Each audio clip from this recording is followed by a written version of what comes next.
October is National ADHD Awareness Month. Sparta Middle School Align Wellness Team would like to share information about attention deficit hyperactivity disorder and how teachers and staff can support their students. This year's theme is Reframing ADHD, Discovering a New Perspective. Throughout the webinar, you will hear from multiple staff members providing you with reliable information including psychoeducation, interviews with a middle school special education teacher, and other trustworthy resources that individuals affected by ADHD can utilize whether you're a staff member, student, or caregiver. What is ADHD? ADHD, or Attention Deficit Hyperactivity Disorder, is a developmental impairment of the brain's executive functions. So what does this mean? It means that people with ADHD struggle with impulse control, focusing, organization, and excess energy. ADHD is also one of the most common childhood disorders. Common ADHD symptoms include inattention, hyperactivity, and impulsivity. There are also 3 types of ADHD: inattentive type, hyperactive type, and combined type. The different types of ADHD describe the types of symptoms that the person most frequently experiences. There are often misconceptions when it comes to those individuals with ADHD and the challenges they experience. Let's take a look at some of those myths and the truths and facts that prove them to be. 1. People with ADHD just cannot concentrate. While it is true that people with ADHD can be easily distracted or impulsive, someone with ADHD can focus intently on an activity. Those individuals prioritize tasks according to emotional importance or the level of stimulation it presents in the environment. 2. ADHD is caused by bad parenting. There's absolutely no evidence that poor parenting leads to inattention, hyperactivity, and impulsivity that defines ADHD. Most cases are due to the accumulation and interaction of many genetic and environmental effects that change the brain in a manner that leads to the symptoms of ADHD. 3. All children grow out of ADHD. Children diagnosed with this are not likely to grow out of it. Approximately only 14% of cases are no longer symptomatic in adulthood. By adolescence, the vast majority of cases are still highly symptomatic and impaired. This is over 80%. And 4, children with ADHD just need more discipline. When children with this diagnosis break the rules, it is usually a matter of forgetting the rule, not appreciating them, or impulsively neglecting them in the heat of the moment. Behavioral interventions decrease that disruption, aggression, and disobedience. It reduces parent stress and improves the parent-child relationship, or in this case, student-to-teacher relationship. In an effort to always do our best for our students and children, it is important to know about some behaviors that are common in ADHD. Specifically, these are some symptoms that you may visually witness in a child with ADHD. You may know some common ones like difficulty staying seated or becoming easily distracted. Something like the 2 examples that are different colors on this slide could be distracting for a child with ADHD. Additionally, there are some behaviors that may not be thought of as ADHD, such as excessive talking and a troubling time finishing tasks. However, both of these are symptoms of ADHD that are visible to the eye. It is also important to remember that with these visible symptoms come some symptoms that you may not see. These symptoms are important to be aware of to provide our children and students with the best resources. Because of some of the more visible symptoms, such as talking excessively and struggling to wait for their turn, children with ADHD may have a challenging time relating to others and making friends. Children with ADHD may be talking at such a fast pace to keep up with their racing thoughts. Because ADHD affects impulse control and executive functioning, racing thoughts can be a challenge for children. These racing thoughts may make them seem like they are daydreaming. They could also lead to risky behaviors, or they may appear as if they are disorganized. In reality, their thoughts may be going so fast that they don't have time to remember where they put something. Unfortunately, this may make them seem careless when that is not the case. As a final example, recent research has identified that children with ADHD may have challenges with sleep. Poor sleep hygiene can actually make daily tasks even more challenging and can make their other symptoms more difficult to self-regulate. In boys, ADHD is usually externalized, often taking the form of running, and struggles with impulsivity. Boys also tend to be more physically aggressive, while girls are usually more verbally aggressive. Since ADHD in girls is less noticeable and therefore often overlooked, this lack of attention can lead to more problems in the future, including even lower self-esteem, the result of girls' tendency to turn their pain and anger inward. This puts girls at increased risk for depression, anxiety, and eating disorders. Girls with undiagnosed ADHD are also more likely to have problems in school, social settings, and personal relationships with other girls. As a parent, it is important to watch for all signs of ADHD and to not base treatment decisions on gender alone. According to the CDC, boys are 3 times more likely than girls to receive an ADHD diagnosis. This disparity is not necessarily indicative of a higher susceptibility among boys. ADHD symptoms often present differently in girls, usually in more subtle and harder to identify ways. Girls' symptoms are often internalized, appearing as inattentiveness and self-esteem deficits. Considering all of the challenges our students with ADHD may experience, there are many suggestions that are given to help support them throughout the school day. Hello, I'm Miss Colleen Geddes. I'm the school social worker with the Child Study Team in the Align program here at Sparta Middle School. And with me, I have Mrs. Gemma Lusardi, who is a special ed teacher here at Sparta Middle School. We're here to talk about preparing for middle school, strategies and tips for students with ADHD. Mrs. Lusardi, can a child with ADHD be successful in school? Hi, Ms. Geddes. Thank you for having me. In short, yes. Definitely. Any student can be successful, and especially those with ADHD can be successful in the middle school. We believe students are not defined by the obstacles that they need to overcome, but how they overcome them. So we're really here to kind of help them find the best way to overcome those obstacles and to ultimately be successful. I heard a quote the other day, students with ADHD don't necessarily have a deficit in attention, but they have an abundance of attention. And the challenge is controlling it and really focusing that attention.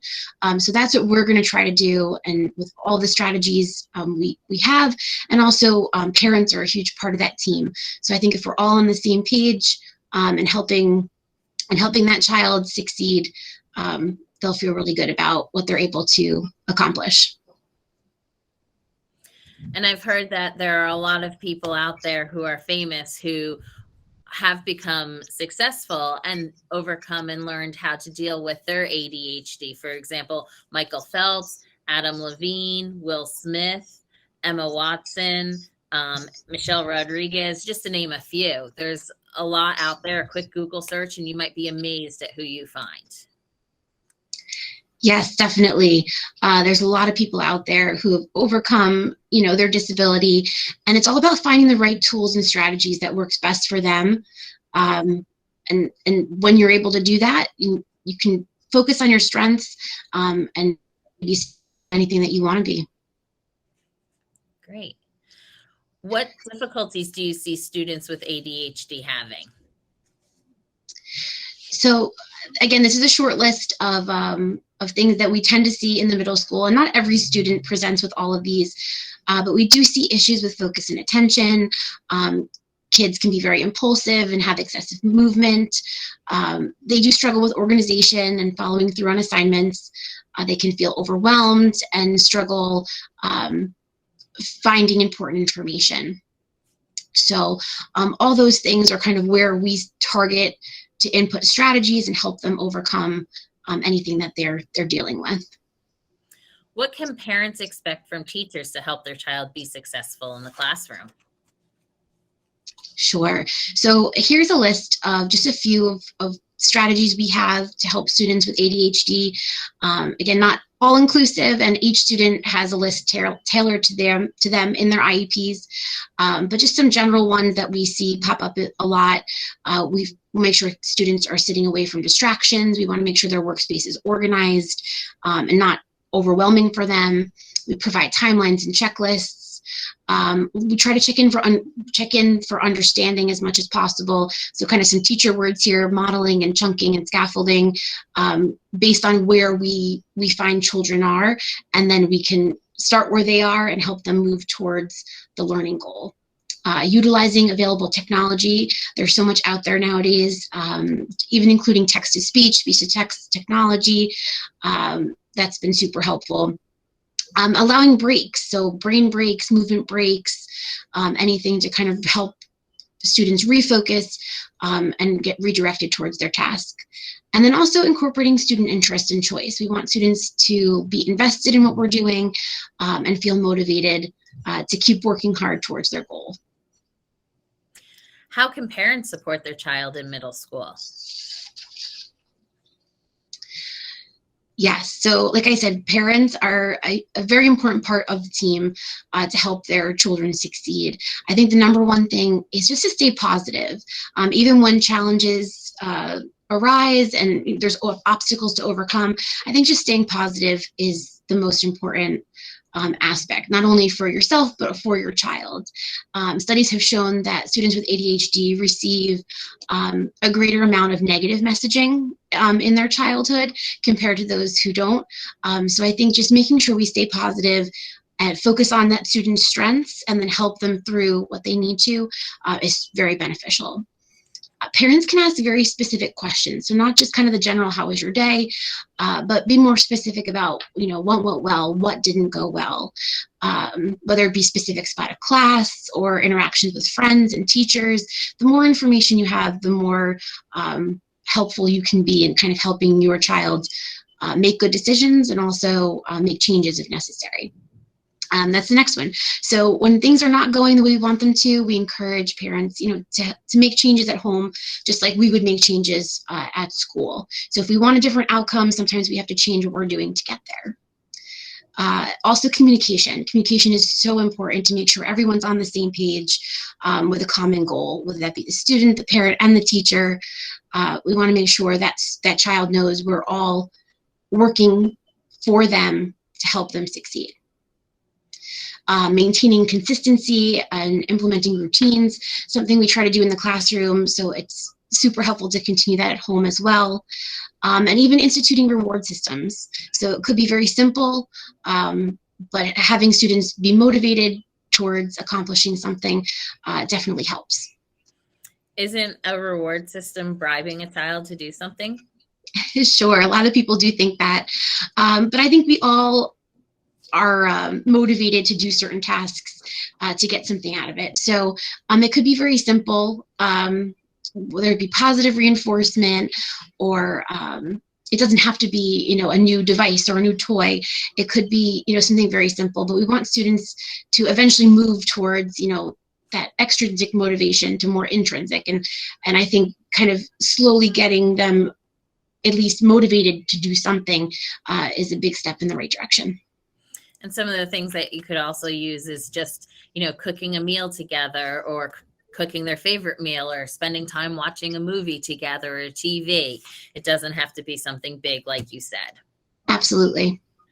What is the number one thing that students can do to prepare themselves for the first day of school? All right, so the first day of school, the transition from 5th grade to 6th grade is definitely a big one for all students, not just students with ADHD, but it can definitely be more daunting for those with ADHD. So I think the first piece of advice is just to not be nervous. And I know it's easier said than done, but to just kind of take some proactive steps ahead of time to ease those nerves. And then when they get in the building, just to know that the teachers are there to really help them and support them and guide them through those first couple weeks as they kind of get their feet wet. Lockers are another transition that they'll have to deal with.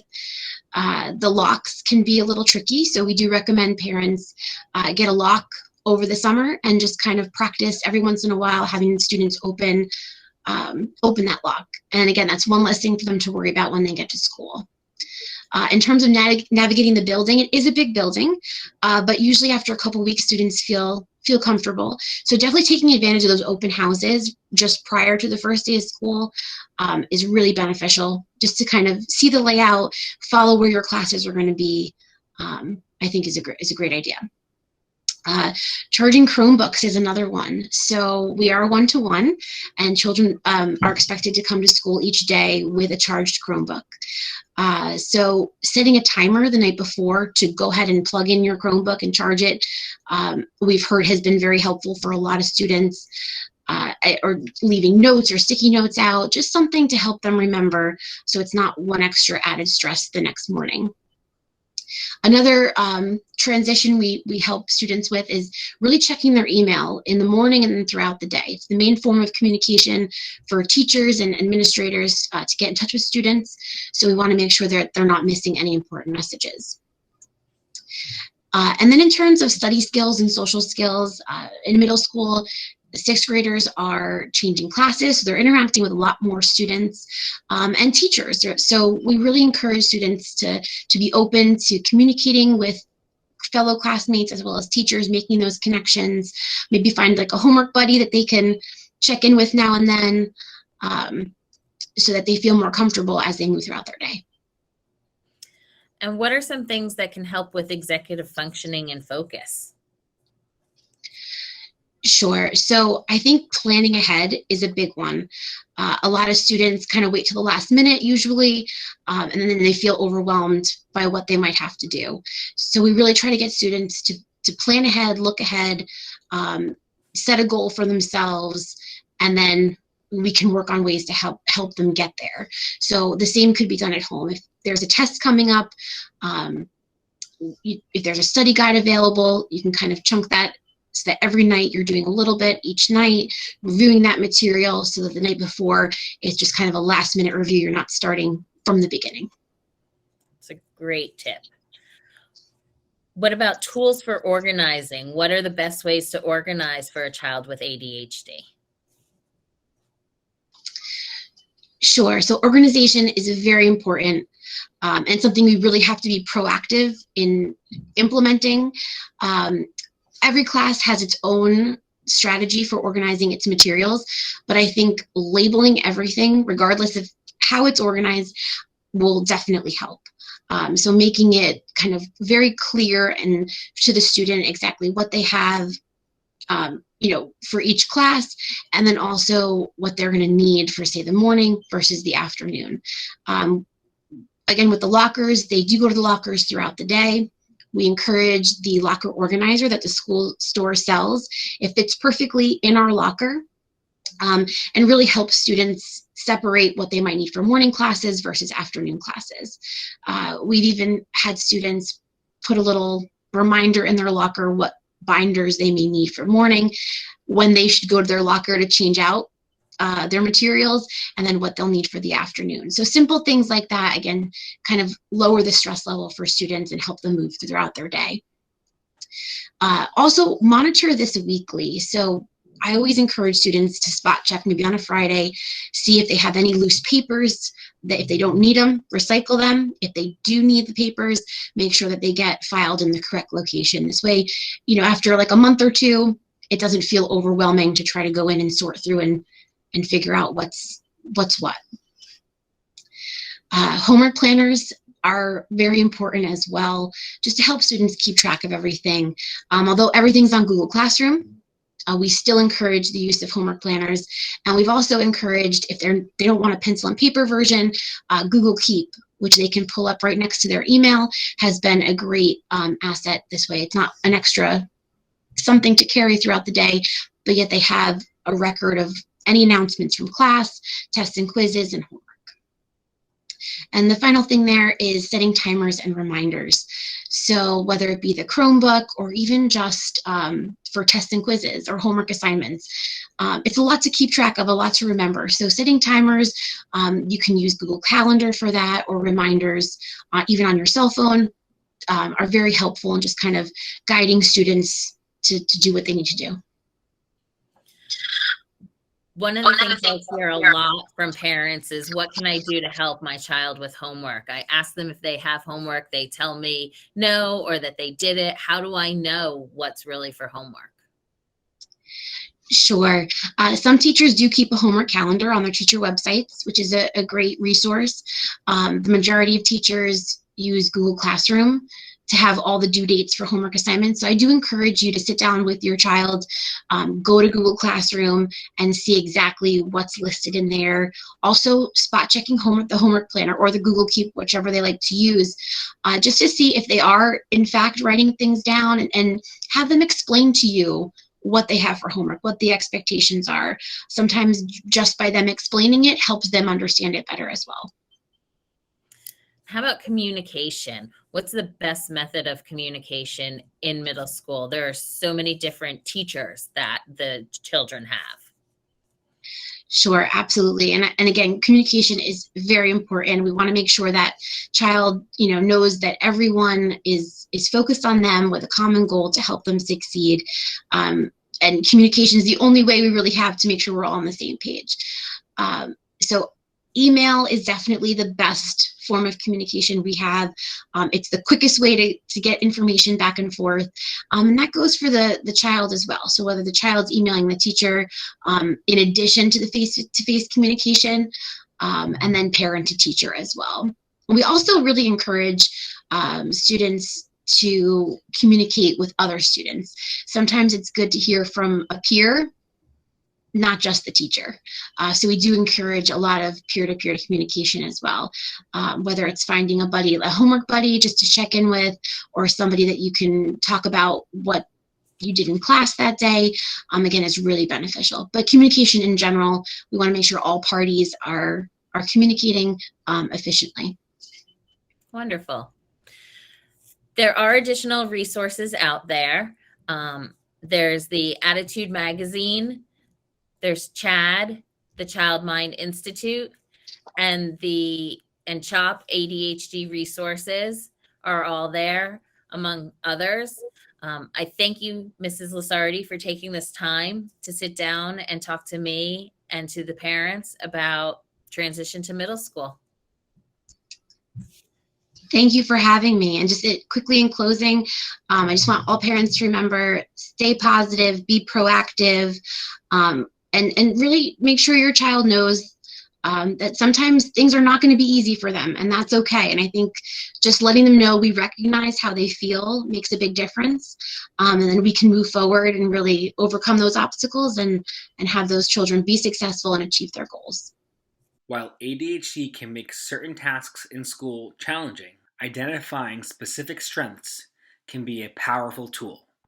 Children with ADHD have reported that their high energy, high creativity, and ability to concentrate on topics of interest are strengths that they are proud of. While it may take some time, committing to developing these skills can be extremely helpful.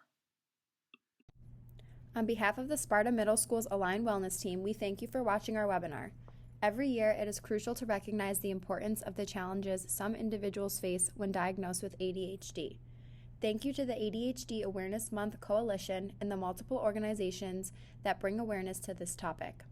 The Aligned Wellness Center also wants to thank special guest Sparta Middle School special education teacher Gemma Lasardi for shedding light on her perspective on how to best support and encourage students with ADHD.